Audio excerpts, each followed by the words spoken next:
Doctor साहब, जो आपका वीजे का जो सिलसिला शुरू हुआ, हाँ। वो कहाँ से शुरू हुआ? क्योंकि जो आपने जो बात की ना कि वो आरजे बनने के बाद आपको ये लगा कि हम जब कहीं पे जा रहे होंगे तो लोग बोलेंगे अरे यार, तो वीजे इट मींस कि आप कैमरे के सामने आ गए थे। आ गया था। तो उसके बाद का क्या या कुछ तो टाइम रहा।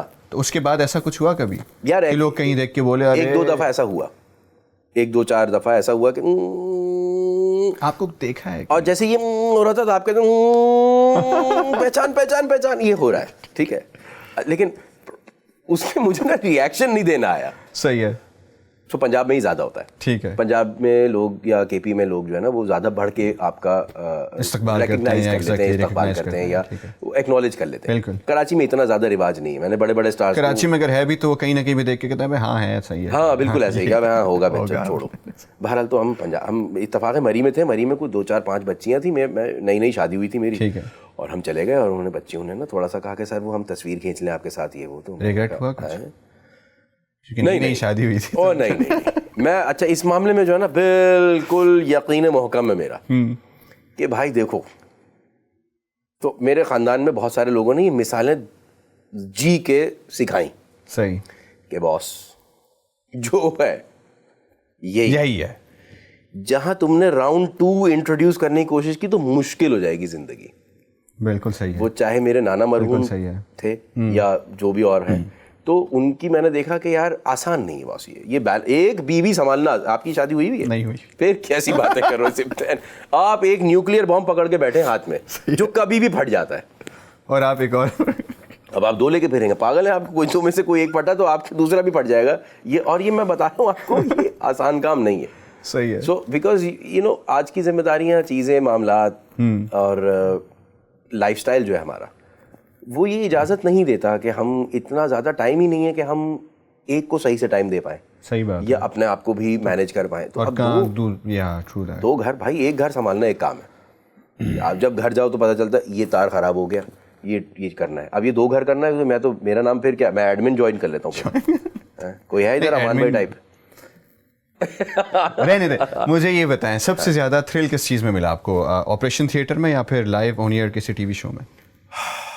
यार थ्रिल तो लाइव शो में मिलता है, और ऑन एयर नहीं, कॉन्सर्ट स्टेज के ऊपर 5000 आदमी। मैं पहली दफा चढ़ा हूँ, खुदा की कसम खा के बता रहा हूँ। और एक टेलीकॉम कंपनी, नाम लेना जाहिर है कि अजीब हो जाएगा, लेकिन एक टेलको कंपनी ने स्पॉन्सर किया हुआ है, और मैं इंडस म्यूजिक पे होता था उस वक्त, और मैं उनका टॉप 10 करता था। ठीक है। और मुझे अभी पता चल रहा है कि ऐसा है कि डीनो और अनुषे को आने में थोड़ी देर है, तो तुम शो स्टार्ट करोगे। ओके। मैंने कहा है मैंने तो कभी किया ही नहीं। तो जो मेरी बॉस थी फ्रिया छापड़ा, उसने कहा हाँ तुम कर लोगे, कोई बात नहीं। मैं कहा ओके। और मेरी टांगें कांप रही हैं, खुदा की कसम। मैंने हल्का सा स्टेज से बाहर झांका है तो हजारों 4-5 हज़ार का मजमा है। ठीक है। हालात अच्छे हैं, और 4-5-6 हज़ार का मजमा है, और मैंने अपनी आवाज़ ना कभी इतने बड़े मजमे में गूंजते हुए नहीं सुनी थी। ठीक है। और मैं कांपते टांगों से ऊपर चढ़ा हूँ, और मैंने सिर्फ इतना कहा कराची, और वो गूंजी आवाज़। तो ऐसा लगा कि किसी ने ना 8000 वोल्ट का करंट मार दिया मेरे अंदर, और बिजली चली है, और नशा, हाँ क्रेजी नशा। मतलब आपको लगेगा कि यार यही है जो भी है।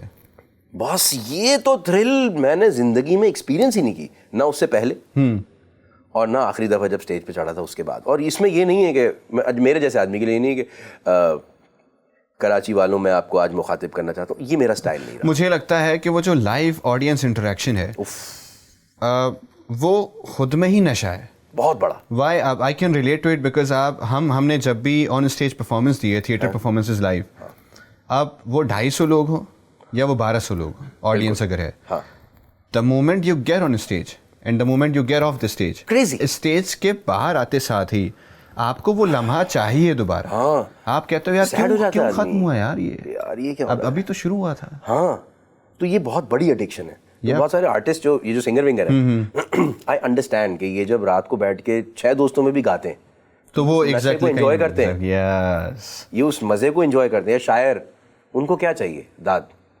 वाह वाह वाह, क्या बात है ना? जी जी। पैसों के लिए कभी नहीं काम किया शायरों ने, क्योंकि उनको ये नशा चाहिए था। ये नशा बहुत बड़ा नशा है कि 10 लोग बैठे और बोले कमाल नशा है। तो थ्रिल जो है ना वो लाइव शो यार, कॉन्सर्ट्स, गुड सीन है यार। ये तो अच्छा, मुझे ये भी बता दें, ये जो actor voice over artist, RJ, VJ, फिर चैनल्स, फिर इन सब को छोड़ के अब ये ख्याल कैसे आया कि यार प्रोड्यूसर बन जाते हैं? अच्छा और भाई थोड़ा सा पॉलिटिकल लेकर आ रहा हूँ पहले से, मुझे माफ कर देना या सेंसर कर देना, एडिट तुम लोगों के हाथ में भाई। बीप लगा देंगे, बीप। हाँ बीप लगा देंगे।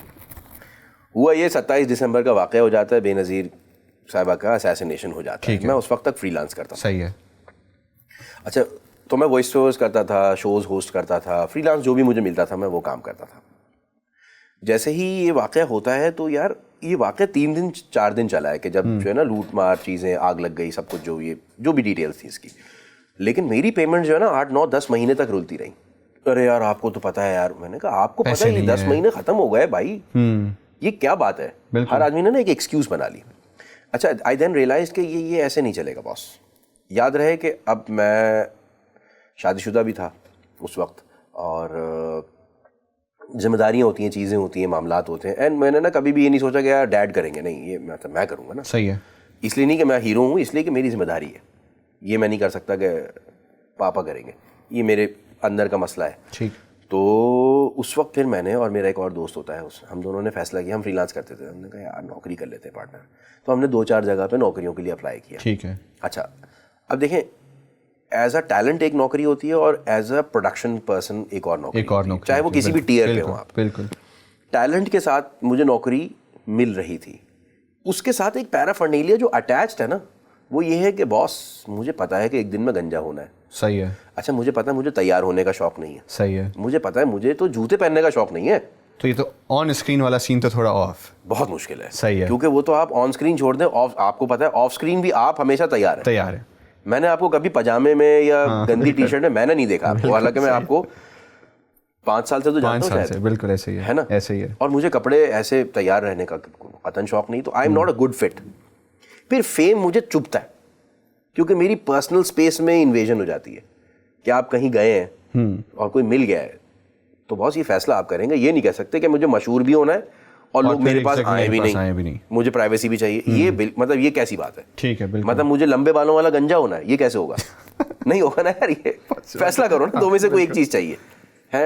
या तो मैं मुझे लगता है अब मैं रिलेट कर पा रहा हूँ, बिकॉज इंडस्ट्री के अंदर बहुत सारे ऐसे लोग हैं। हाँ। जो स्टार्ट करते साथ ही उनको फेम तो चाहिए, लेकिन फेम मिलने के बाद आप ढाबे पे या कहीं पे अगर आप उनके साथ बैठे हुए तो उनका जो रिएक्शंस होते हैं ना, कुछ यार अबे यार वो तस्वीर लेने आ रहे हैं यार, अब हाँ, मतलब ये ऑप्शन नहीं है बॉस आपके पास। हाँ एग्जैक्टली। तो फिर वो आप ये शुरू में डिमांड क्यों कर रहे थे कि यार मुझे फेमस होना है, मुझे स्टार बनना है। जब आप स्टार बन गए एग्जैक्टली, तो अब आप कह रहे हैं कि यार अब वो पिक्चर लेने आ रहे हैं यार। हाँ मैं भाई यार मेरी कोई प्राइवेसी नहीं है यार, ये कंप्लेन नहीं करो बॉस। Keeping that aside.